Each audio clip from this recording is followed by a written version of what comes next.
Welcome back, this is Rishabh and you watching R K the concept creator. तो चलिए, जैसा कि आपने थंबनेल पे देखा ही होगा, इस वीडियो में हम डिस्कस करने जा रहे हैं अमेजिंग टेक्निक्स एंड ट्रिक्स। आज के बाद आपको फॉर्मूला रटने की जरूरत नहीं, क्योंकि हम आपसे शेयर करने जा रहे हैं ऐसे टेक्निक्स जो आपको फॉर्मूला ऑलवेज रिमेंबर करवा देगा। तो चलिए स्टार्ट करते हैं बिना अपने देरी की इस वीडियो को। तो देखिए, नॉर्मली हम लोग जानते हैं प्रॉफिट एंड लॉस तो हम लोग अपनी लाइफ में बहुत करते हैं। जैसे कभी जाते हैं हम अपने पेन्स को खरीदने शॉपकीपर्स पे, तो आपको क्या लगता है, आप जो पेन 10 रुपीज़ का लाते होंगे उस पे दुकानदार को कुछ प्रॉफिट होता होगा ना, या नहीं होता है? सर ऑब्वियसली प्रॉफिट तो होता ही है। तो अगर हम ऐसे नॉर्मली एक समझे कि मान लीजिए आपने दुकानदार के पास गया, तो आपने क्या किया, उसको कॉस्ट किया और दुकानदार ने उसको सेल किया। मान लीजिए उसने आपको सेल कर दिया 10 रुपीज़ में, तो उसको कॉस्ट कुछ कम पड़ा होगा या ज़्यादा पड़ा होगा?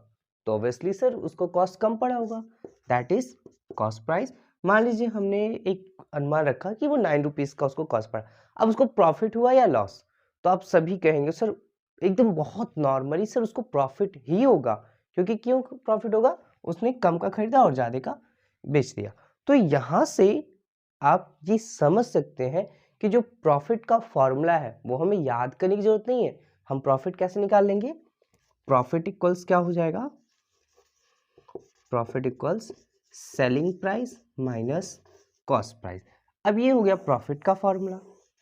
अब जस्ट सेम, अगर वही शॉपकीपर आपको जो 9 रुपीज़ का कॉस्ट पेन उसको पड़ा, अगर उसने आपको 8 रुपीज़ का दे दिया, तो आप सबको अब तो पता है सर 9 रुपीज़ का वो उसने खरीद के लाया था और 8 रुपीज़ का हमें दे दिया, दैट मीन्स उसको लॉस हुआ है। तो लॉस के लिए क्या फॉर्मूला हो जाएगा हमारा? Loss equals CP minus SP। तो ये अगेन एक दूसरा नॉर्मल सा फॉर्मूला है। लेकिन उससे पहले कई लोगों को कंफ्यूजन हो रहा होगा, सर SP और CP क्या है? तो चलिए बिल्कुल डिस्कस करते हैं। SP क्या है? सेलिंग प्राइस, जिस प्राइस पे कोई चीज सेल की जाती है। और CP क्या है? CP है कॉस्ट प्राइस, जिस प्राइस पे हम किसी चीज को क्या करते हैं, बाई करते हैं। तो होपफुली आपको ये चीज क्लियर हो गया CP और SP क्या है। फिर प्रॉफिट एंड लॉस का भी हमने नॉर्मल सा फॉर्मूला देखा।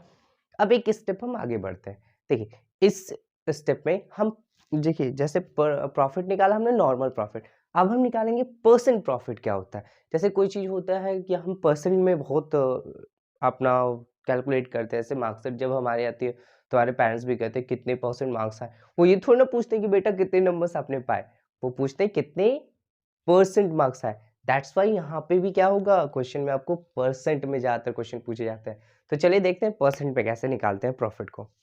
तो चलिए देखते हैं परसेंट प्रॉफिट को। परसेंट प्रॉफिट,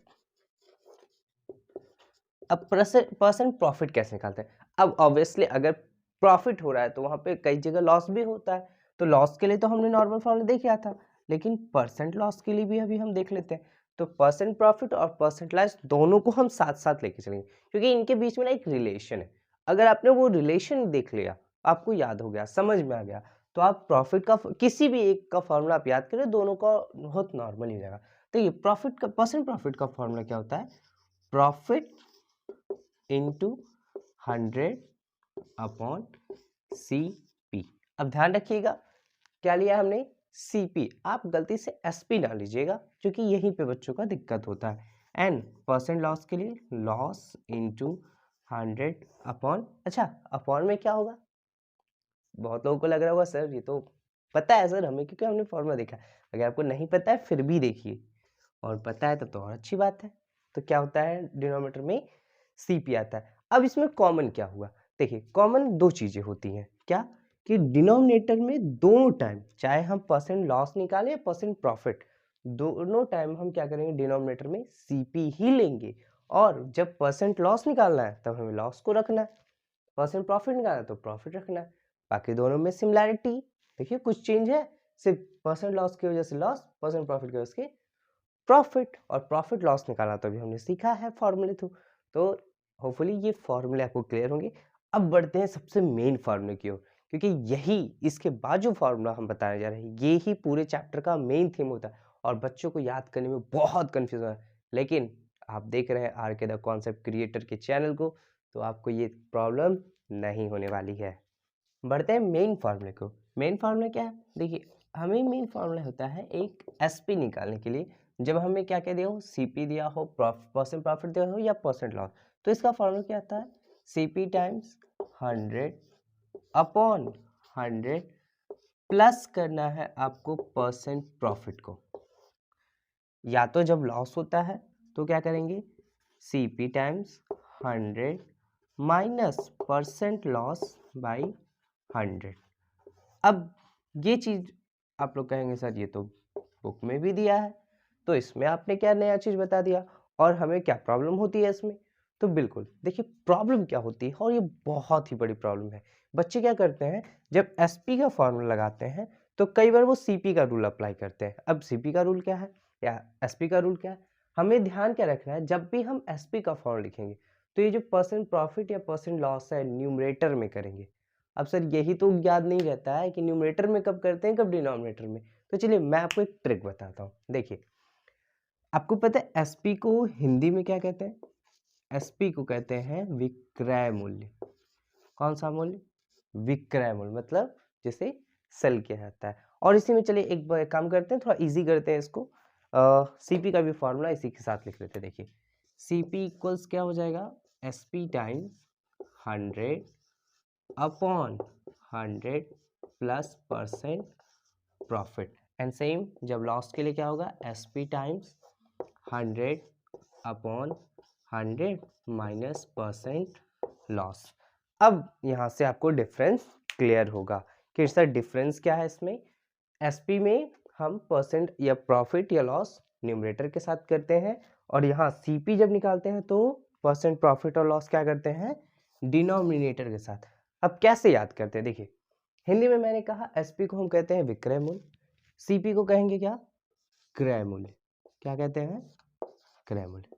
अब ये हिंदी बताने का रीजन क्या है, सबसे मेन इंपॉर्टेंट तो है इसी में। देखिए रूल क्या छुपा हुआ है इसमें, विक्रय मूल्य में जो हमारे मात्रा है वो मात्रा किस कहाँ है, ऊपर की ओर, बट क्रय मूल्य में मात्रा कहाँ है, नीचे की ओर सर, नीचे की ओर।